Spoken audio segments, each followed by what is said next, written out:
How's it going, everybody? Hopefully, everybody doing great. It is Wednesday, and I have a lot of stuff kind of shot off for now, so I can get the clean side of my face and really see where all those gray hairs are at, so I can deal with it later. Welcome, everybody. This is Gaming Over 30. My name is DuShaun Williams. I'm here with my co-host Christopher Moncada, and of How's course, it going? it is going great. But I have a question for you. Shoot. E3 is done, but whose fault is it? I blame the government. They're on it. You gotta watch the FBI, the CIA. They're on to us. They're on to us, gamers, guys. You guys, I'm just kidding. No, it's. I think actually what ended up killing E3 is the idea of how to make as much money as possible as you can, and everyone realizing, hey, Nintendo is doing this really cheap thing where they don't have to spend a lot of money for presentation stuff. I think we could do that too and save a lot of money as a company, and that's pretty much where it's at that point. I'm a little back and forth about it because, like, I agree with that opinion because I think that's kind of like the heart of the matter. But what I think is it's not the fact that they did that; it's the fact that we liked it and we probably silently said that we wanted more of it. Yeah, I think at the same time too, um, E3 really botched because it was used to be mainly for like journalists and people who to like people who higher ups in GameStop to like look and buy these games and get all these games, get it ready to purchase for the upcoming year and stuff like that. And I think they shifted too little, too late to try and add fans to go to this event because they had these big booths with all this crazy cool stuff and chances to try out the games and etc. But when they finally started to add fans in, they kind of botched it too because then the journalists had issues because they couldn't schedule time with the developers to get the stories they needed because the developers were also dealing with the regular fans and stuff like that. And Mhm. so they never kind of did it correctly because they should have. What I honestly thought what they were gonna do when they first announced like the fans were first gonna go is like cool, you're gonna have like specific spots for the journalists and stuff like that. That way they could just do their own thing, and then you have the option where the fans and stuff can go and just go to the show floor and stuff like that. But they went, nah, we're just gonna have them all just deal with it and good luck. And I was like, all right, all right. And then sure enough, the journalists started complaining and everyone else started complaining, and then fans were complaining because the lines are way too long and this and that. And it's just what happens when they don't when you have someone who doesn't look at the whole thing and go, okay, how do we make this work and then keep going forward. Yeah, because I guess like I want to see it from that side. Like, hey, there had to be a practical reason for when they finally just said, you know what, normies can't come. Like, I'm sorry, y'all just can't come. And it's like, but we have money, and it's like we don't want it. You no, don't come. You know, We don't want it's your like money. there had to be some more practical reason for it. And at the time when it happened, I didn't think about it from that angle. Like can a lot of these people who are trying to get these interviews, try to get all this work done and all that, can they actually get the work done? But I'm also in my mindset like, well, they should be probably scheduling a lot of this ahead of time. Normally, when I talk to people and they need to go meet somebody, they've been planning that for weeks. Like, it's not like hey, let me just grab you by the collar and throw you in a room. Normally, a lot of that stuff has to be pretty planned if you want to, let's say, talk to like Phil Spencer on the side. Like, Right. like if anything, it's probably with me, the one who's not in journalism that are trying to fight. Yo, where is he at? I need to see him. So it's like one of those things where it's like it's weird, because I want to be like, okay, there could have been something to salvage all this, and maybe there's some practical reason for that big change. But I just felt like that around that time is when stuff I felt like was starting to go down because I just felt like there was a lot of things that E3 did, and we accepted it because at some point the time went by. It's like we were still getting new games, we were still getting launches and all that, and some of us who couldn't really enjoy it anyway physically, it wouldn't do any better, whether or not they were there or not. And so we think we were slowly accepting the YouTube video life when it came to Yeah. like consuming this content. And I think when they had this big old break, I think like what 4 years, like I think 2019, maybe 2020 was probably the last time they did E3. Maybe, yeah. So During the they pandemic. So they haven't they haven't got people to come back. They gave basically 4 years of time for Sony, Ubisoft, Xbox, all these people to kind of figure out, well, how do we get our games? How do we get our news? And then Right. you have people like Nintendo, like, well, Nintendo does like a 20 to 40 minute video, very well edited. Everybody speaking clearly. It shows good information. They do it not just once or twice, but they do it a few times. And so it's like, oh, I mean, they still got a lot of views. We can actually see real data of like who's actually watching that. While in ours, we really can't when we do like a live show. Like we have to do a lot more telemetry data, kind of like fishing, in order to make sure if we're actually getting real people or if they're just be funneled in different cases. And while Right. you're getting direct feedback. So let's do that.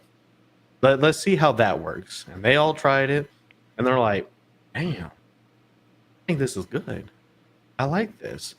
Let's do it again. Let's see what happens. And they did it again. They did it again. And now it's like, oh. So, I mean, if we want to just release anything, we could just, we could do it on our own time. We don't have to wait. We could just do it in February. We could do it in August.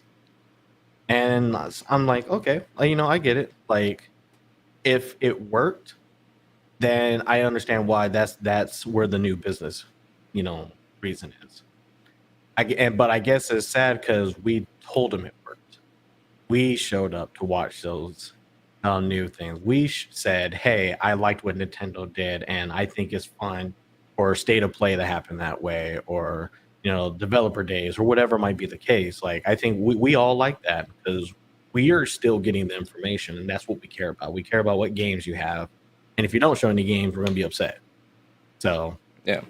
how the delivery happened, I don't think it mattered, but I think that's what it happened. Like we all really switched over to this. And so I feel like it's hard for now conferences to really kind of survive in that kind of aspect. Well, it'll be really interesting because you still have the PAX doing their thing, and PAX has always been more for like smaller developers and indies and stuff like that. But it's a place where you go to so you can play these games and check them out and stuff like that. But PAX has always been open to the public and stuff like that to be able to go to the PAXs on the east or west, or they have one here in Texas and it's considered south. Which is And gone. yeah, There's that one stopped. there's no PAX South now. That's what I'm talking about. Like they can't even afford to have another one. That's in a completely different area, which is cheaper. Anything you do in Texas versus Seattle's going to be a far more cheaper, no matter how you spend it. Oh yeah. And the for them to be like, hey, you know what? We can't warrant it. That's a big message there. I think at the same time too, you had was it South by Southwest that also started like going into like the game stuff and everything and having their own small game things and stuff like that. So you have these other things trying to realize, hey, wait, we usually do music over here, but gaming makes a lot of money. How can I get some of that money? They could come to my show over here.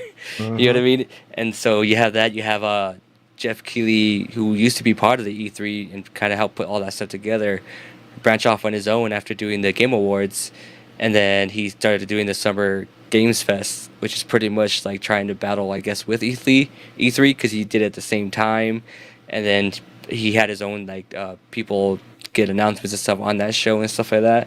But he did it like the kind of like Nintendo way in a sense where it was a product that they would put out a certain time. I think he tried doing it live at one time, but I think now he does it like they do like an edit out their post, the video and stuff like that. You know what I mean? But that one's also like 2 hours long, and then he does the Gamescom one opening night, which is like the same thing but for Gamescom in Cologne, Germany. And that's the other thing. That one is live where they get more announcements and stuff like that for games and everything like that. So you see like all these other people starting to dip into the same basket that E3 had.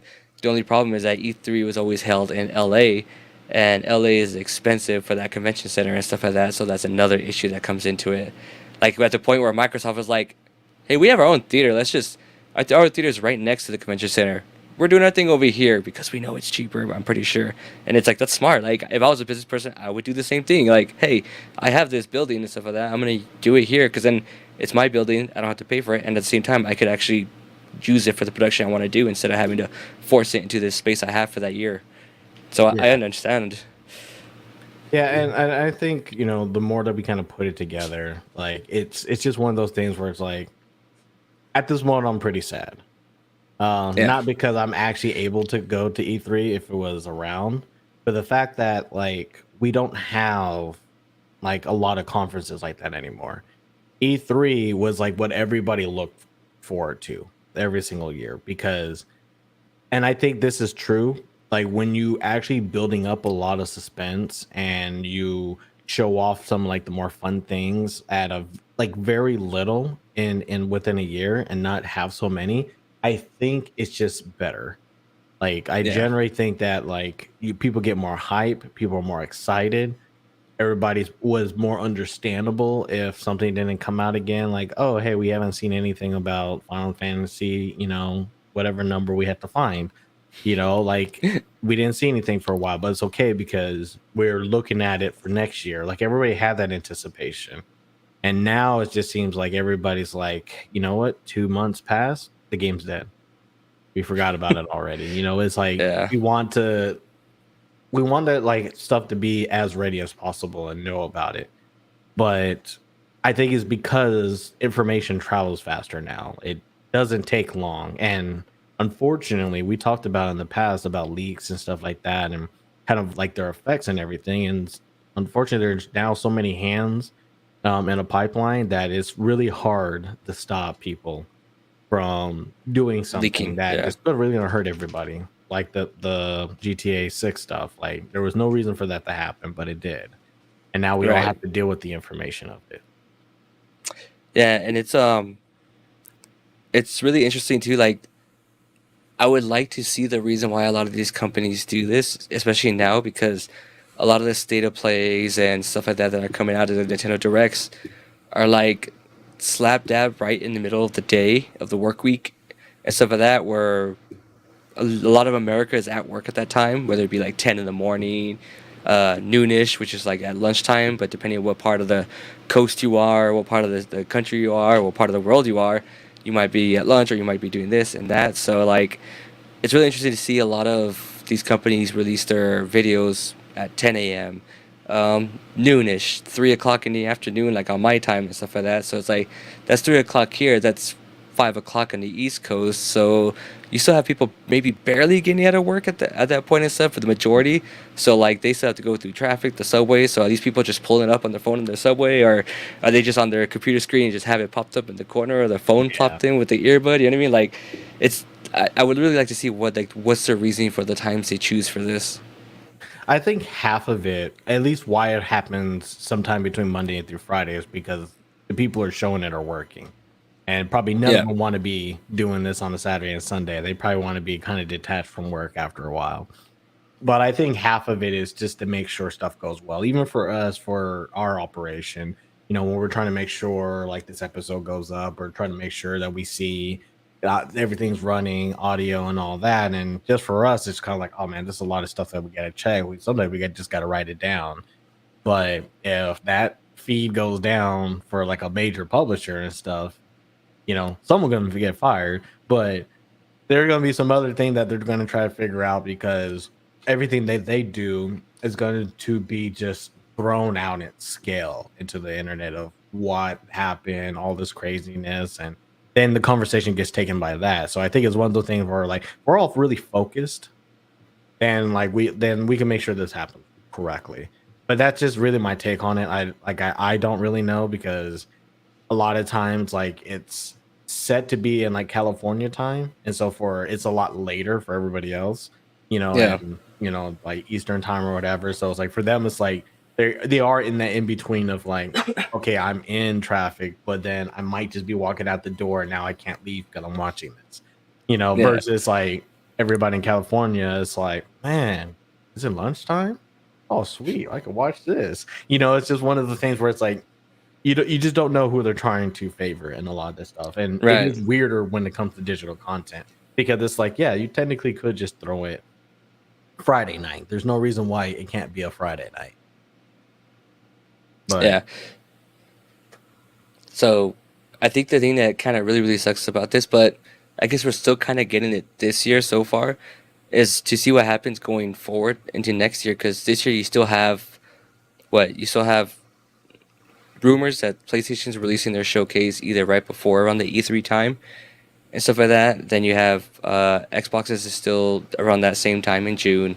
I think Ubisoft's is there around the same time in June and stuff like that. So you still kind of have these conferences, not even really conferences, but these videos, essays, I guess you could put them in a way, about Mhm. coming in around the same time that E3 would happen. You just won't have the convention center and all that stuff to for everyone to go to anymore. So I want to see what happens next year because I think the thing I'm gonna miss the most is like there would be like some of us and friends and stuff that get together and like it'd be like, hey, I'm gonna take this and that day off for work or whatever, so we could just hang out, play games, and like watch these conferences and just, you know what I mean, see what's coming up next. Because I think having like a big showcase like that to kind of show what's coming up in the next year to near future is a really good way to get everyone hyped for your system that you're selling or your product that you're trying to sell and stuff like that. Like, oh, okay, cool. I have all this to look forward to for my PlayStation, for my Switch, for my PC in a sense. You know what I mean? Like, it's like all these things are starting to come out. I can wish list them. I can save them. I can look up more about them, and that way I don't have to worry so much about 2 months from now when it's dead, and then like randomly the developer goes, "Oh, we're gonna put this video out about the new thing," and if you're not paying attention to gaming news and the gaming world in general, because you just casually play, like you won't hear about it, and like that's what happens to me while I'm at work all the time. Since I pay attention to this stuff a lot, like people will be like, "Oh, have you played this game?" I had a coworker actually about that with the game Atomic Heart. Where he was like, "Have you heard of this game Atomic Heart? Like apparently it's supposed to be really good." I was like, "Oh yeah, like." It's on Game Pass, like it's gotten great reviews, this and that, blah blah. They're like, "Oh, I'd never heard of it." And it's like, "Oh well, yeah, because they didn't see these videos that came out about, oh look what's coming next on the system, or saw that December video of Devolver or something like that, where this shows the Yeah. game that they're talking about." You know what I mean? And so that's where I think it's going to be interesting to see how it works for the more casual players of gamers and stuff like that, where they're just not so much in tune to that. Yeah, because I think you hit on something very important is when you do digital stuff, you also have to make sure that the marketing and promotion of that digital content is well planned out. And I also think though now we're starting to get into another phase of shadow dropping stuff of, you know, if nobody knows that we're putting it out, then we can get like the maximum effect of people being interested, and then hopefully that interest becomes an impulse buy, and then hopefully like it goes even further and like, okay, I want to really, you know, play this and I really like this. And I think that's probably going to be the next thing. That's probably going to be like a back and forth thing because realistically it's you want to be able to play every game and you want to be able to know about it, but we have also talked about it of getting too much information about a game and being shown everything about the game and then feel like Yeah, you've already played it in your mind, you know, at this point that you're like you can't really be excited for it anymore because it's all like, look, just get it out. I'll pay for it, but I'm more likely not put so much time into it because you know it can't surprise you anymore. And I think that's kind of what the next problem they're dealing with, as well as the problem of making sure that people actually see your content.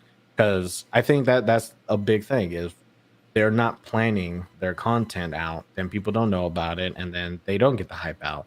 So it's like you have to do one or the other. Like you either just shadow drop it at a big event and nobody knows about it, you know, or you do the little bits enough to where people remember the title. yeah. And then when it comes out, it's like, oh yeah, I've been waiting for it. I've been seeing little things like 1 minute videos of it. Now I'm excited and stuff. But I'm not sure if I like any of that. I guess that's the problem Yeah, that I'm with it. Like, I don't think I personally wish E3 would come back. I hope that it was just this year they dropped, and it's not because of them. If Xbox, PlayStation, Nintendo, if they didn't show up, I would have been happy if there was still a show floor that people can go to, that people can try out games, experience gaming, experience being around people in gaming, and like actually experience the convention part of yeah. E3, not just the shows, because I mean some of the shows start Sunday and Tuesday or whatever, and Yeah. some of them are just sporadic throughout the day. I mean, I'm always trying to figure out what time stuff starts because you can never find the right time, and then Yeah. IGN and all of them are just streaming all day, so that doesn't help you out. So they're like, "Oh yeah, don't worry about it. We'll just come here and then we can hang out." It's like, no, I'm not going to be looking at a screen for like 24/7 until it starts. It's like that don't make no sense. So it's like it didn't just like stop the fact that we're getting this new information. It also stopped the fact that now this is another get together for gamers that is gone. Yeah. And that's kind of where I'm more sad about, because when we went to Comic-Con, the gaming scene wasn't as big. Right. And you could tell that like a lot of publishers and companies were really trying to show off the games that they know is popular. Like people are playing it. Like Dragon Ball Super mobile game. A lot of people do like playing that. I don't know who those people are, but I know a lot of people do love playing that game, and they kill it or whatever. And of course they do like showing it. The answer for that one is everyone here in El Paso besides me. Yeah. I mean, like I said, I met a lot of people, especially in El Paso, that really play the game. But I mean, when you have a good game mechanic, it works, right? Right. I think the only new game that I got the chance to play was Street Fighter 6. Like that was like probably the only game that was like, oh, I didn't even know this was here. Capcom's here, we get to play and all that. But it was a very big contrast from the last time I went, where like almost all the big publishers were there trying to show something off. That's when I first played like PlayStation All Stars. I'm not sure if you remember that game. That's when the demo for that game was playing and everybody was jumping on and playing it, and then they were having tournaments of stuff like, oh, you got time playing this, do this, or like, oh, we're doing this, showing off this game, let's go do that. And then a lot of the game companies have rooms you can join. And now it was just kind of like, hey, we want to do some promotion for you for a session. So come, and so we can show you all the cool things that are coming out that have nothing to do with the game, but you'll like it. I guarantee it. You want that figure. That kind you might get a goodie bag. You just might. Mm-hmm. And sometimes they do that. It's like, hey, do you want to win free stuff? Well, come on by. That's the only way you're gonna receive it. It's all like, but I want games. It's like, I understand. You're at the wrong place. Now come get the free stuff. and I'll see how it is this year, because we're able to go again this year. Yeah. It's to see if maybe like the whole COVID thing did a lot, because the one thing I did like about last time is I was able to breathe while walking, and that's always a great thing to have happen to you. But I also want to have some excitement when I go to this place and spend all this money for all the hotels and stuff. So hopefully there's a lot more things that are going to happen this year. So we'll see how it changes. But those are one of these things where I already recognize the change. Stuff is basically just being deleted. What about you? I'm kind of interested to see like how are you gonna get the public to try out these games more now, because I've seen them like have events for like journalists and stuff like that they do now, where they have like small events for the journalists to go and try out the games, or they digitally transfer through them and stuff like that, and they stream it to them with the developer on the other side of a Zoom call or something, or vice versa like that, to show, hey, this is what we're gonna do for this game and stuff like that. And you kind of saw it. It's starting to slowly build more, but this is more. It might be more of a me problem, but I think it's a problem. Where like the Jeff Keighley Summer Game Fest, they're starting to do demos through Steam that you can download and stuff like that and play the game for anyone to play. But when I heard about that like last year, when you go to Steam, like it's just there's so much on Steam. So when you're trying to find the demo for the game you want, you have all these other game demos on there, and it just kind of becomes a cluster of like I'm done searching for this right now. Like, you know what I mean? This is giving me anxiety. Like, I'm over this. Like, I don't know why it's just so hard for me to just go find it, click it, or just type in the game, because I could type in the game, but it won't give me the demo. It'll give me like the wish list for it to add on the game. It's like, well, that's not what I'm looking for. I'm looking for the demo.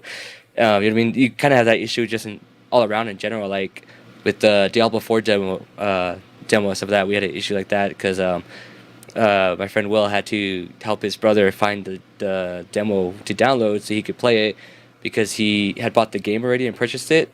So he had the game, quote unquote, downloaded, and he's like, well, where's the demo? And like Will had to look it up on Google and be like, all right, oh, here you go. While he's on the phone with him because his brother's older, so he's like an old man. He's like, all right, this is what you got to do to search and find it. And he's like, oh, okay, now you download that version. And he's like, oh, okay. You know what I mean? Like, you get those little things like that. Like, if you're going to put these demos out and you want to, like, get them out there, like, I'm pretty sure there's going to be some kind of marketing where, like, Microsoft and Sony are going to be like, hey, I know you want your demo to pop up as soon as someone turns on their system. That's how much you gonna give us, like, you know what I mean? Like, well, let's talk here, let's work a deal out here and stuff like that. And I understand that from a business point why they would do that. It's just that just makes it hard to end up finding these demos so people can actually try them at that point. When you have these conferences like E3 and PAX and stuff like that, like where the general public can actually get a chance to do it, and it helps spread the word out in a way better way. And so it's really, I really want to see what's the next transition to that, because I know Sony as well is supposed to, at least for like their AAA games going on in the future, if you're in the top tier of their membership, you'll get a chance to play the demo of the game and stuff like that. And so now that also puts a little bit more strain on the developers, because now the developers have to make these demos for Sony and stuff like that to work because of their subscription plan and stuff like that. Yeah. And then that goes to be, is Sony gonna like give them some kind of costs for that, like, and kind of help them out to balance that part of it, or Sony's just gonna be like, hey, it's part of the contract, like, you gonna do it or not? Like, you have to, you know what I mean? This is one of those things where I wish I could see the data, because Yeah, because for me, when there's like a demo of something nowadays and it is on the platform, I won't see it unless I'm really told, notified, and there's something probably attached to it. I think one of the things, I mean, we talked about Forspoken a few, and the demo for that one came out. People got the chance to play and kind of get an idea of it. There was another game that like the demo came out and it was like, oh, play the demo and like all these other good things will happen. And it was like, oh yeah, I want to play all those good things. That sounds like my kind of cup of tea. It's like, so it's like, oh yeah, so we get that, and then you get all this content for when you actually play the game, and probably can speed through a lot of other BS that you don't want to really do. And so that works out. And as like, those are probably the only times today where I would probably play a demo like that's actually like digitally on the store and stuff.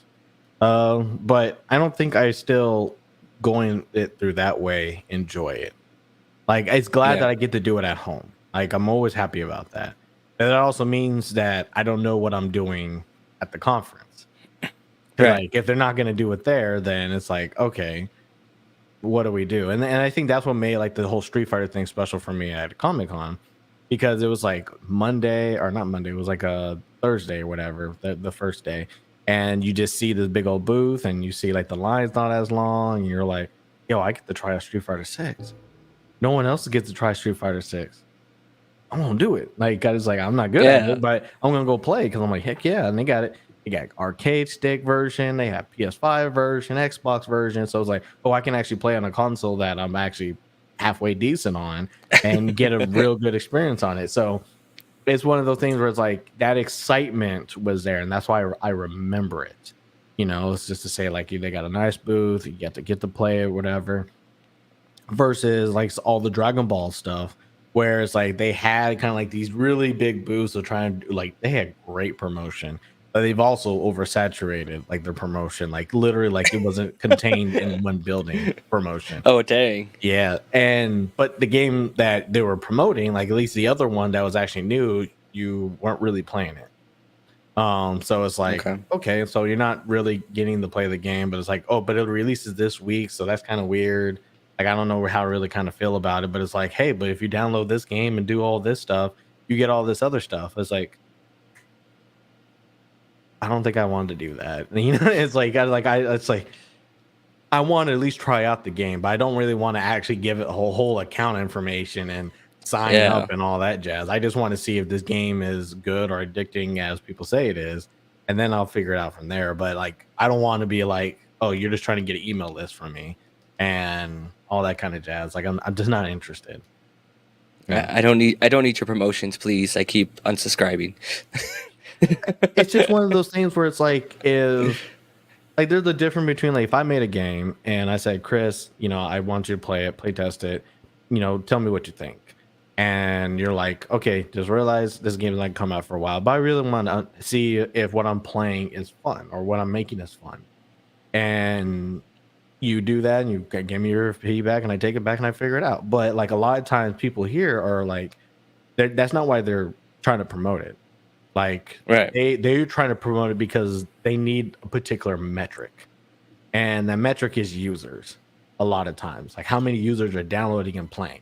And this event is a great way to say, hey, if you download Zelda, you have a chance to win the Zelda book.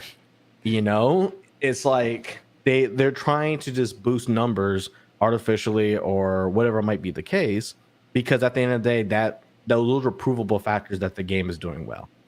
And you don't really Yeah. need to show people how you got that information. You just need to know that these are actually real users.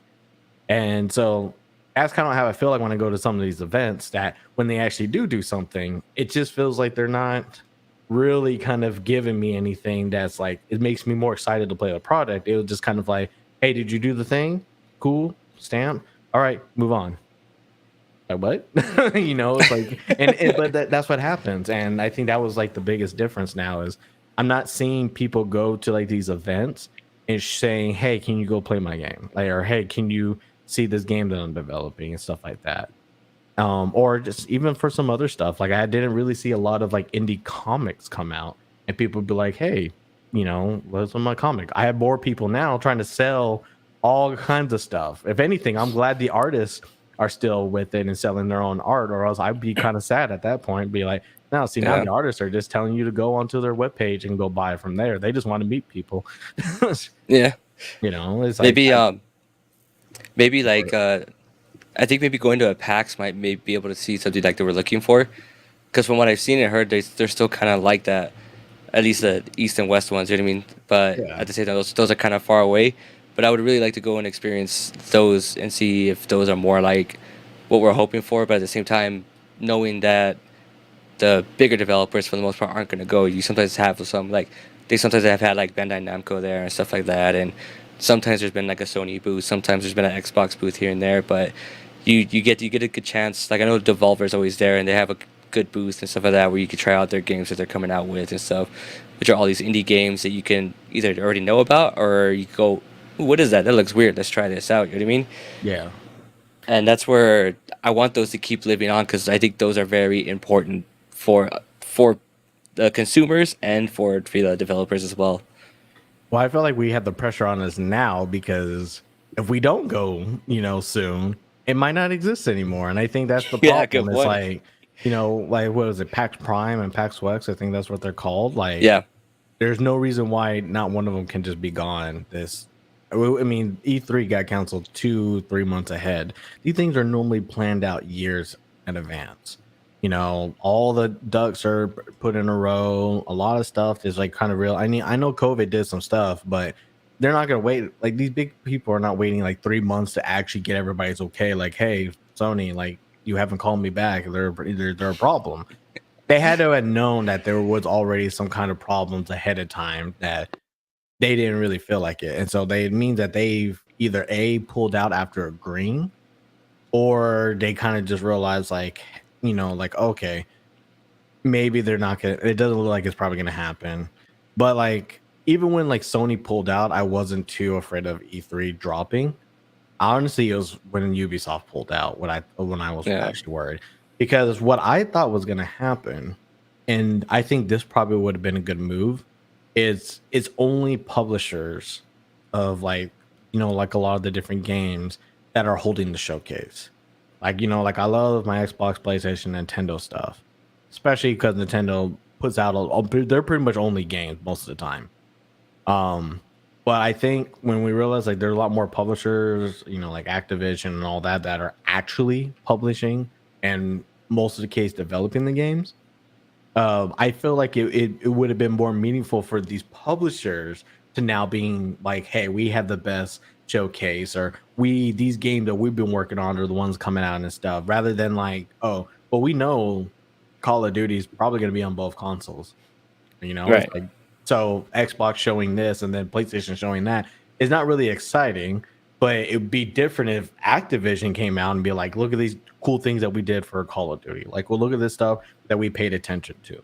Like, that's kind of what like I was hoping for. And there would have been a change going in that direction of like Ubisoft, Devolver, Square Enix, and then more people being added to the card to fill up those blanks. But when I feel like the biggest publisher, which I think is arguably Ubisoft, that normally shows up, because they normally have a ton of titles that they show off, for them to be like, Assassin's Creed is coming out, but we don't want to show anything. To me, that is a big message. That means that now publishers are not seeing the value of actually being in person with people to show their stuff. Yeah, and I think it's just gonna go. It'll start going more to a digital aspect in it, and I think going to a digital aspect has the. It has the I don't know what the word is, but like when you're in person and like you try out a new game that no one else has kind of tried in a sense, but you have that opportunity to talk to a random person or b the person that you're in line with and stuff like that about it. Like you kind of get a better idea and view because that's where the communication starts of like, hey, like I didn't think about this mechanic in that game that you brought up, but I see what you're talking about. You know what I mean? I thought about this mechanic, and they're like, oh, now I can see that, and now you could help spread the word in that aspect and stuff like that. But when you have, all right, we're gonna set these off to all these journalists, and there's gonna be a digital Zoom call.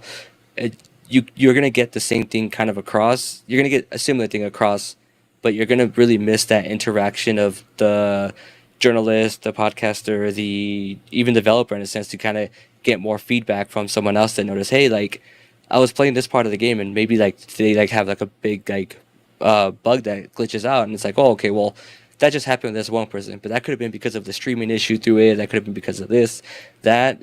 When you're there, it helps to kind of get it more confined in there and just get like humor interaction for things like that. Just does a way better job than it does via a Zoom call and stuff.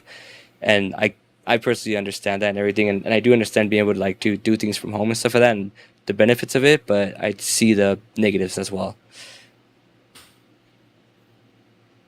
That's happened. Yeah, because I was kind of thinking about that too. Right now, it's just like, what? I guess how would I say this?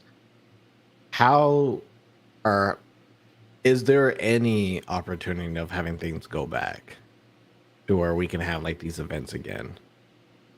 Like, is there any way to kind of show like, hey, these events do mean something, and we really kind of want y'all to come back. It was cool when y'all were here. The thing I could possibly see happening, but it won't be kind of like an E3 sense of view where you have multiple different developers and publishers, is like PlayStation used to have their PlayStation event for like the fans and quote unquote, so you could play the games and stuff like that.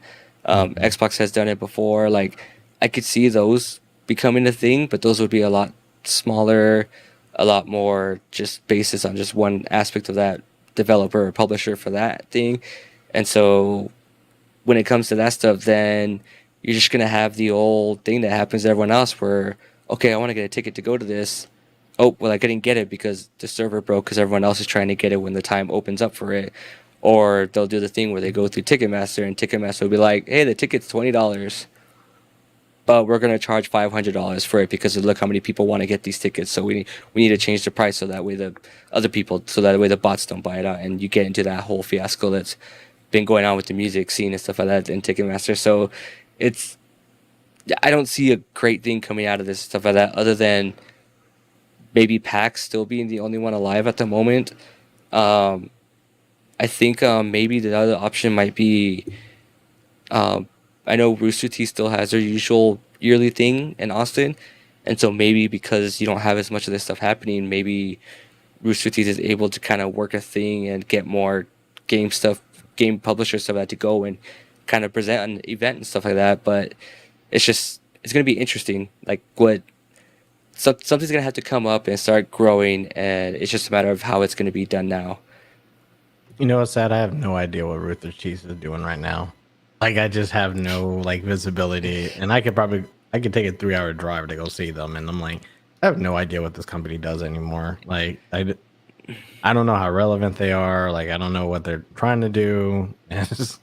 It's weird when you said like there's a yearly event, and I'm saying like, why? But like, what are they doing? Like, I guess I'm more behind than I thought I was. It's like, oh, Yeah, it's crazy. Rooster Teeth's still one of those things where it's still kind of big, but kind of in the background at the same time. Like they literally published the Ruby show. That's like a big anime hit and stuff like that.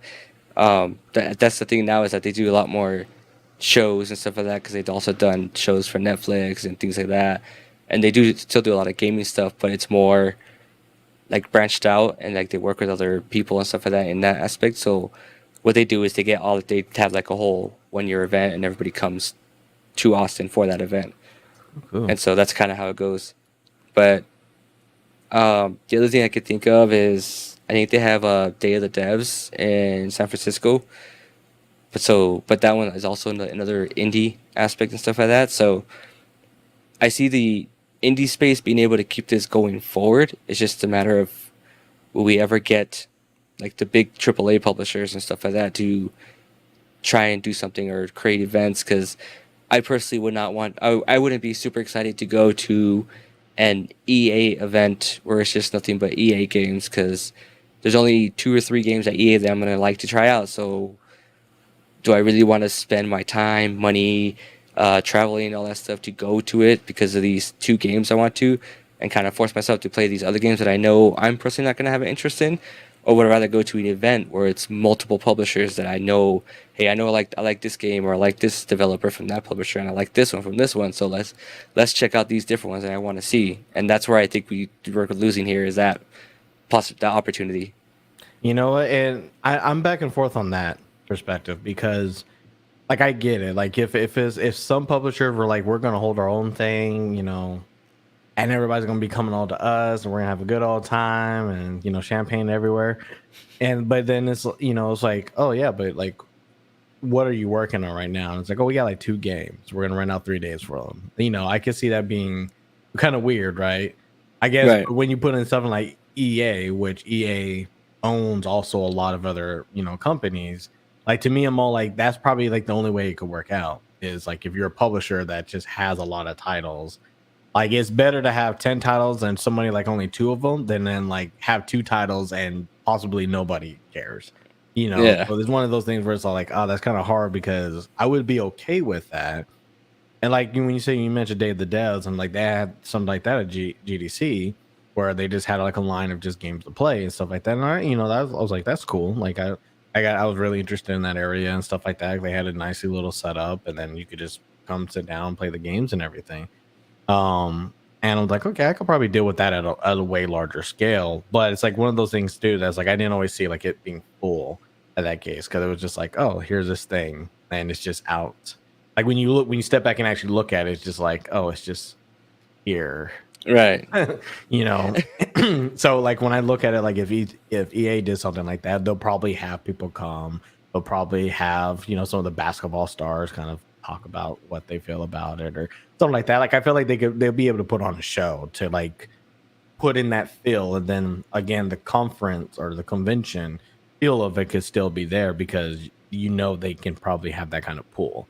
So I kind of Yeah. be interested in that, but I think what you said is pretty valid. It's like as a person who just cares to buy something and to purchase a ticket, I had to feel that the content's there, especially if you're going to charge $200 to $400.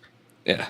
And that's kind of like how I feel about Comic Con right now because I think it's like 600 for both of me and Laura's tickets, and that's a lot higher price than it was before.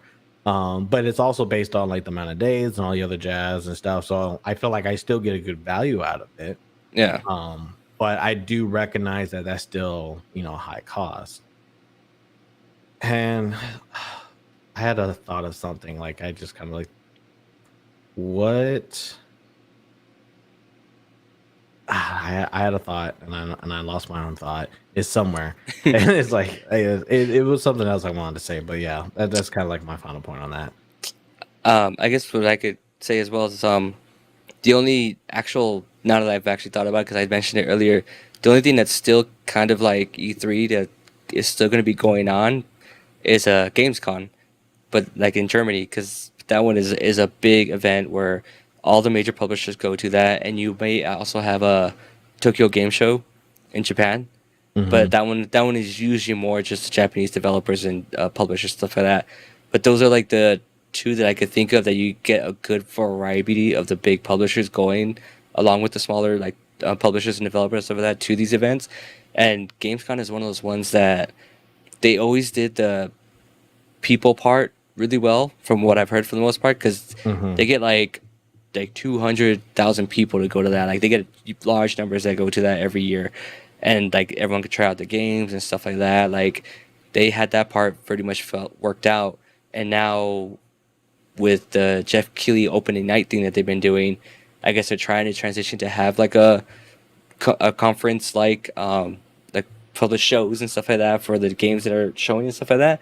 But it just hasn't had the biggest heavy hitters and stuff like that to be part of it and stuff like that. And I don't know if they'll do it because it's in Europe and the times that they do it just don't work very well over here in the United States and stuff like that. And a lot of a lot of developers and publishers here in the United States, it's like, is it worth our time to create this big show for this event that's going to be shown possibly like at an awkward time of the day where the viewers that we want to see, the data we want to see come through, isn't going to shine as much because of that aspect. And I think that's the big thing to bring up, because now it brings into the question of, is the United States pricing out devs Yeah, and making it to, because yeah, you said, like, I don't think Tokyo Game Show is going anywhere. Like, it's just, that's, I think that's probably part of the culture now, as yeah, well as kind of Gamescom. And the fact is, though, yeah, like you said, they are not here in the United States. So my problem is like, are we just charging way too much, or is, these companies, these buildings that I would feel, they're gonna get like guaranteed like payout from this? Are yeah, they now like, oh well, everything else went up, so we're gonna charge you more because, well, we need to, or we want to, or whatever? And then it's getting to a point, kind of like how we are when we see like a consumer product, and it's like, look, man, like I really like coming here, but I'm not paying another $10. Like it just doesn't make sense. Like if you go to a restaurant, you bought ramen for 12 and now they're asking for 20, like no matter how good it is, you might kind of be like, like I may go when I really feel it, but now I'm just kind of like, there's no, that's way too much. It's like that's so much of a price increase compared to what you're getting. right. And maybe that's all what's also happening on the business side. Maybe a lot of them are just like, hey, like you said, in California, it's the Anaheim Center. Maybe they're not been getting a lot of business, so they had to raise the prices, and everybody is basically, all this prices getting pushed on the developers to pay, and they're like, no, we're not doing that. It's like we could use that to hire more people. Why would we? Why would we use almost all of our marketing budget just to kind of be there, then have to set up and put it up and hire people to kind of have stuff managed? And yeah, no, we're not doing that. Yeah, So I'm hoping that's, I mean, when fortunately it's America, that's pretty much a good possibility that that's happening. But like, I'm hoping that's not it, and just being like, we literally priced out like good events, just because. we figured it out, ladies and gentlemen. E3 is dead because of capitalism. And it's funny because like you can't scoff it off. You really can't, because it is one of those things where it's all like, when they said, regular people can't go, so we don't want your money. But for some reason a GameStop employee can go, which is, it's always, I didn't quite fathom that. It's all like, Yeah, if a GameStop employee could go, then me, when I worked at Walmart, I should have access to it. That's, we yeah, definitely sell more new games than they do. yeah, It's like, it's one of those, like, there's no way. But it's one of the, I just think it was weird. It's like, okay, you cut out the revenue stream here, and then you're relying on this revenue stream. It's not like a lot of these other people are paying more than what the regular people are paying to be there. And then, okay, well, now we need to make sure that no matter how many people show up, we just get all the money from the publishers. And it's like, no, like, it's like other ways, like you're just kind of pulling out of money. Again, I don't know this is happening, so I'm not saying this out of like I have some insider knowledge or whatever. It's just more like, I see that actually a possibility. yeah. But there was one thing I did remember what I was gonna say. One All thing right. that I felt like, like I always hated this, and I think Blizzard does it. I'm not sure. Charging people to watch the stream online, like Ooh, of the conference or the conventions. I think they might do that for BlizzCon, right? I think they do it for BlizzCon, and it's not a cheap price. Like it's way more than a pay per view for like a boxing match for sure. And I think Ooh, no. that like bar, there's just some bars you can't cross. Like you Yeah. just can't do it. And like you understand, like, oh well, it was not fair to the people kind of going. Like, of course it is. They get to go. Yeah. They were able to buy a ticket. They get to experience everything else that's not going to be on the screen. What's the point of seeing somebody else play a game and enjoy it when you could be also enjoying that if you had the opportunity? So I was like, I'm not going to pay to see someone else have fun. Like that doesn't make any sense. Like, and then of course, Yeah. when any information that comes out, it's just going to come out later. Like, I could save me $80. I'm not paying you 80 to $150 to That'd be watch the main parts when I could just get the clip notes for free. yeah, that'd be like having to pay to watch the Evo every year and stuff like that. And it's like, no, I'm not gonna pay to watch Evo. Like you have your way of where it works stuff like that. Like if you're gonna run it like a sports stuff like that, like the way the sports work and stuff like that is you have like your advertisements and stuff like that that you use to get your income plus the people who go to the event and stuff like that. You know what I mean? And then like, after that, like if you do charge like a pay per view and stuff like that, that's because you're literally charging for like, oh, X esports player, let's go X Tekken player is gonna play this Tekken player. That's the main event, but we're gonna market it for 3 months and blah blah blah, and then you sell it as a pay per view. Not, oh well, we're gonna make charge you, and guess what? Your favorite Tekken player didn't even get out of the freaking, you know what I mean? Didn't even get out of the first bracket and stuff like that, so they're not even in it. So sorry, you're gonna have to watch these guys. You don't really, they're not that you don't care about, but you're just like, oh well, who are these people? You know what I mean? And so it Yeah. might throw people off. So that's why like you know that's why they don't charge for it because it's like no like there's people aren't gonna watch it for stuff like that and it's probably the reason why I've always been interested in BlizzCon. That's probably why I've never done it because I'll probably realize one point, oh wait, I had to pay. Never mind. Yeah, and it is one of those things, and I think it kind of goes back to like I know like the title's kind of clickbait or whatever, but that's probably one of the times where I said like, you know what, they did it because people are buying it.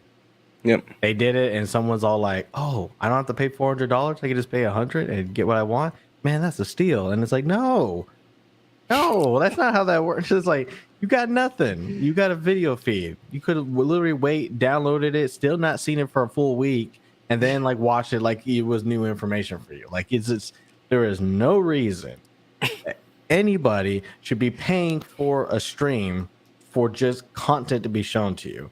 Like this is why YouTube makes more money than anything. Like it's just like we don't need to pay or have a subscription when we could just show you ads and then just get on with it. Like these people are still Yep. going to show like ads, or they're still going to show like stuff, who's sponsoring this and all that. So it's not like stuff is not being funded. But for them to also Right. double dip and be like, hey, for you sad person that didn't buy a ticket, you know, just open your wallet. Don't worry. Well, we got you. Like we're friends, For $100, we're best friends, but we're friends, Just come on. It's like just fork the money. Don't worry. Like you'll get what you want in the end. And it's like, no, I don't. Like I always hated that. Like it's like I just Yeah. don't quite get why that's a thing, why good could be a thing, and why most importantly that thing is successful. I mean that's the thing that I probably hate the most is why are people buying this? Like we told you to vote for your wallet, and then you did this, and it's like no, that's not how we're supposed to be doing. This is not the game that we're playing. Why are we losing on purpose? It's like yeah, imagine like oh you pay $100 and then it's like your internet goes down that day. Like what are you gonna do now? Like you're gonna go to a Starbucks or your local cafe to watch it on your phone the entire time and hope your table's not taken up with the charger so that way you can watch it. Like I mean I personally wouldn't want to do that. I mean maybe some people do, but it's just like no like this is why like if it was something like that where it charged for me where I had to pay like okay cool well I better be able to download it or be able to rewatch it again in the future and stuff like that. You know what I mean? Just in case for some reason I can't, I can watch it. Like not just live stream. All right, you paid for it. It's over. Oh, Yeah, because I missed it. when I want to buy something, it's because I want to own it. And I think this is kind of where like I'm kind of taking back on some stuff. And I think this is where services has really just messed up our concept of this. It's like when I buy something, I do want to own it. um, even though this is experience, since this is a one-time thing, I see no value into buying it if I can't own it. Like, and I feel like it's bad to just buy it to experience something where I already know I can't get the full experience because I'm at home. I'm hoping the stream is working correctly Yeah, because they're having to stream it there at the site. Like I'm hoping like everything has to just go beautifully for me not to just like hate one penny that I paid for it. Like just like if I would have just paid $300 extra, it would have been a problem. Like at least then I would at least get an experience. Still wouldn't have known anything, but I would have got an experience. And I think that's probably where I'm like, I don't like how that was the middle ground. And that just kind yeah, of irked me a little bit. It's like I think it's wrong to kind of charge, especially a exorbitant amount of money. If it were like 10, $15 and it's like, okay, like man, you know what? It's not hurting that much. And I can see that being a lot more successful, a lot more people do it. But even then, I kind of would have a similar to the feeling. I just wouldn't be so strong about it. But it's yeah. like when the experience costs more than the game you're trying to sell me on, that is where I have some issues. It's like, no, it's all like you ain't gonna try to sell me a World of Warcraft and all its expansions and then charge me $200 to get what is that expansion. Like that doesn't make any sense. It's like, sorry, I'm glad I remembered it because the feelings probably came back pretty strong. Let's hope E3 doesn't go. It worked for BlizzCon. Why don't we do that next year? Like, damn it, E3. Yeah. Well, at this point, E3 can't justify anything, which again is very sad because you know what? I was hoping to go to E3 at one time in my life. I really wanted to enjoy it. You Me know, too. dude, I hated that one time the Xbox was like, all y'all get an Xbox. You get an Xbox. You get an Xbox. And I'm just all like, this is the stuff that they do, and that's dope. But now it's like you can't do that no more. You can't do that in this economy, and you can't. Well, it's just you just can't do it. It's just not a thing anymore. And I guess that's where I'm a little bit sad about it. So like, oh, like the time I didn't go when I was a kid, you know, it I think sucks. I think one of the ultimate factors, honestly, was like the people who run E3 themselves are the ones who kind of shot themselves in the foot, and I think that's where it was part of the reason why you started to see it go downhill, is because, like we said before, they didn't allow the public to go in, so they relied on mainly journalists spending the money as well as all the publishers spending the money for the space, Hmm. and then they tried to add the fans in, and they didn't kind of understand how to do it well, and so you had a whole debacle of that, and then it just kind of became a dour spiral where it's like you didn't evolve fast enough or evolve enough to realize, hey, like this could still work and still be a great thing, but hey, we have to look at this point, that point, and then go to this way. They just kind of went, let's just bring the fans as well, and they did it. And then the year after that, they're like, let's bring the fans as well, but we're gonna kind of do this a little bit different. And they're like, well, like you can't kind of do it a little different. You have a whole year to plan. Like Yeah. who? When you look at that, I'm like, who is the person who's planning that and charge it and go, wait a minute, like this is an issue, let's fix this, and this is how we can make money with the general public being a part of it and stuff like that. And it sucks to see. I mean, like it's kind of, to me, it's like a no-brainer. You just kind of look at a thing like San Diego Comic Con, which is down a little bit further down in California and stuff like that, where it's like, hey, they've been doing it for years. Let's just start doing that similar thing. You could do an artist alley in the front. You could do this, whatever. You know what I mean? Like you do stuff like that, and then it probably would have been a chance to actually keep going forward and keep it more of a personal thing and an in-person event and stuff like that. And now it's just a matter of, are they just gonna fully cut it out and quit it and be done for next year? And we just gotta hopefully rely on the summer game fest stream and stuff like that to see if that takes off in any way, shape, or form, and if they try to do a in-house event and stuff like that, or we just at this point like, oh, this is pretty much it, and we just hope on the publishers to maybe do something where we could go to that part of it and stuff from there. And I think that's kind of where we kind of want to end it at that point. Because there's a lot more I can say about it, but it's just at the end of the day, it's the fact that it's like I am kind of sad that it's gone, or I'm not sure what's gonna happen next year. I'm not sure what it's looking like for a lot of other conferences. Hopefully, a new one pops up and everybody can be excited again.